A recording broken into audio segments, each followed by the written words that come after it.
So a little while ago, I shared with everyone my experience with the front lift failing and seeing if my warranty would get voided because of lowering collars I had on my C8.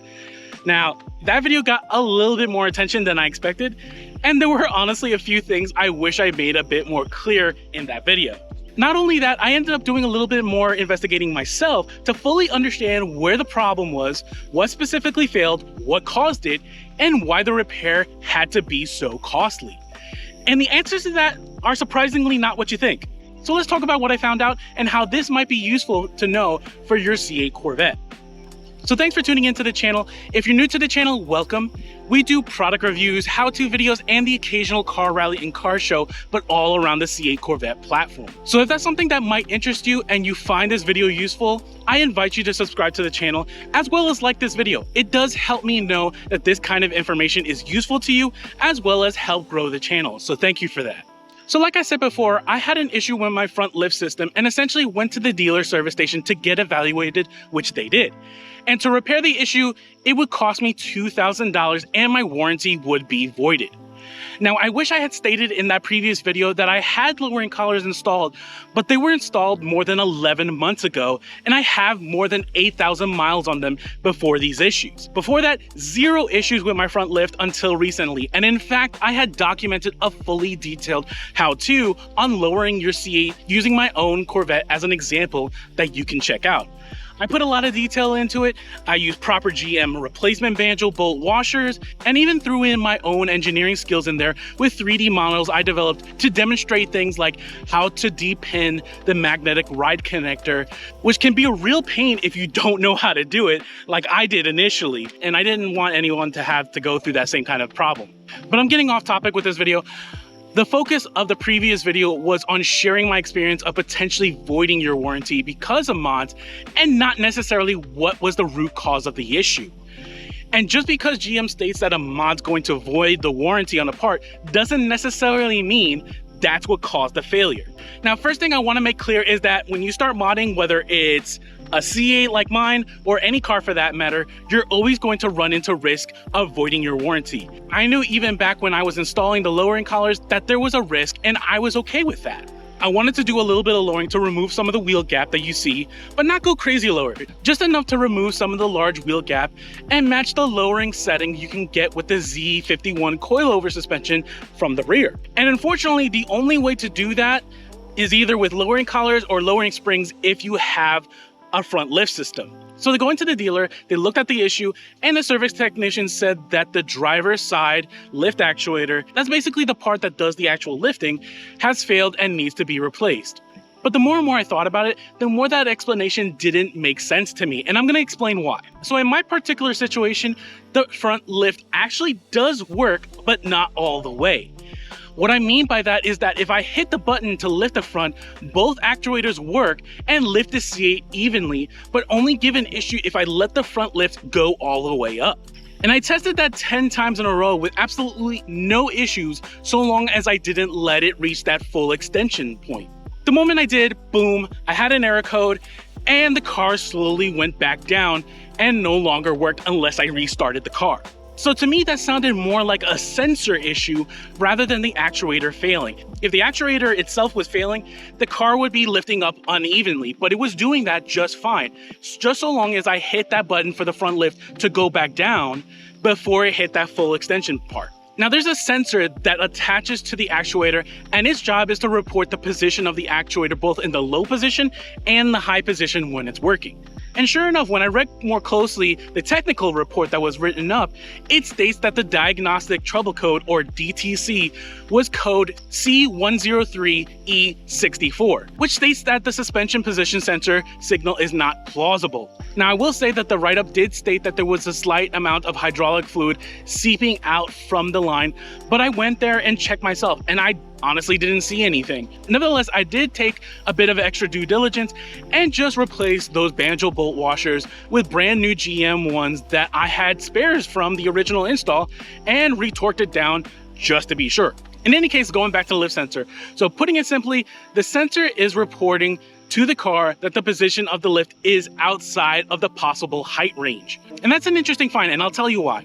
Firstly, this means that the issue with the front lift is caused by the failing of the sensor and failure is most likely due to a reason that is not the lowering collar mod. Why I can say that is again because the lowering collars were installed more than 11 months ago, and I put 8,000 miles on them before this issue. But again, I wanted to find out honestly what the issue was if it's not that. So I did a ton of research, and I found that there's two main reasons that this sensor issue can happen. The first can be due to a bad alignment of all the strut components during reassembly when you install the lowering collars or lowering springs for that matter. If you don't have everything lined up exactly how you had it when you disassembled it, it can run into issues with the sensor position. Usually though, if that is the case, it's something that you're gonna see very early on after you've done the lowering. And it's something I actually went and confirmed with Paragon Performance themselves, who make those lowering collars. So because I didn't have any issue with my front lift right away, and it was almost a year before any of this happened with plenty of miles on it, I didn't have an alignment issue back when I did this install. The second main reason I found of what causes this is due to a misalignment of the magnets inside the sensor while the lift is being consistently active or used on an irregular incline. Now, what I mean by an irregular incline is when the C8 is in situations where there's a high incline, either forward, backward, or the worst is side to side. Now, if you've been part of my channel, you know I do a lot of my own work on the C8, and it involves lifting the C8, but I generally lift from one side or the other, unfortunately. I don't have a central lift, although I plan to get one soon. But that's something I'm finding actually necessary if you have the front lift for this car. On top of that, my driveway has a pretty hefty incline as well. That has around a good 12 to 15 degree slope, and I tend to sometimes come at that at an angle, which doesn't help the issue at all either. Consistently doing that over and over and over and over again, over a span of 2 years that I've owned this car and 40,000 miles, it has a lot of irregular lifts done to it where I have the C8 at high side angles. And having that C8 on those irregular inclines while having the front lift in some state of either active or use can cause a misalignment of those magnets inside the sensors over time. Which honestly made more sense to me the more and more I thought about it, because my front lift didn't just stop working altogether. The error for that lift first started happening when I would just lift the car on my steep driveway, but then I wouldn't have any problem elsewhere, especially on even ground. And then the situation slowly started getting worse, requiring less and less incline to throw that code at full extension until finally it got to the point where it is now. But ultimately, this consistent irregular incline is the root cause of why this failure occurred on my C8 and not the lowering collars. It's something that I discussed and confirmed with the team at Paragon Performance, in particular Justin from Paragon, which thank you for taking my questions on all this, who saw the same kind of root cause as I did from their end of investigating because they wanted to make sure as well. Now the question is, if this is a sensor issue, why not just replace the sensor and not the actuator, and why is it so pricey?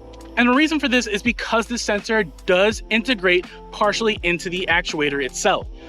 I'm still looking at the possibility of just replacing the sensor itself, but GM doesn't look to sell you just that part. No, in fact, it doesn't sell even the actuator itself, and unfortunately, it looks like you have to buy the full strut assembly, which ultimately is why it costs so much. You have to buy the strut along with the actuator to basically just get that little sensor. Now, I was able to find that assembly for purchase for about $600, and I could do the work myself. But the problem with that is that it does require programming using GM's diagnostic tool, which between the tool itself and the software to go along with it is about $1,500. So in the end, it would cost about the same, maybe a little bit more than just going to the dealer and having it installed. And at least if I went that route, I'd have the ability to troubleshoot a lot more on my own, which honestly would be more content that I could share with, and especially doing more work with the C8 could be pretty useful in regards to mods, especially performance type mods. So I mean, the more I think about it, I love problem solving. I'm an engineer, and this would just allow me to have a better ability to do that. So I think I'm gonna go that route, and eventually I'm gonna look at fixing these front lifts. And when I do, I'll share with you how that process went, and you'll probably see that video here. So there's definitely a silver lining to it. And there's definitely going to be a lot more fun C8 content in the works. So check out any of my other videos, and I'm going to get working on the next video. So I will talk to you guys soon.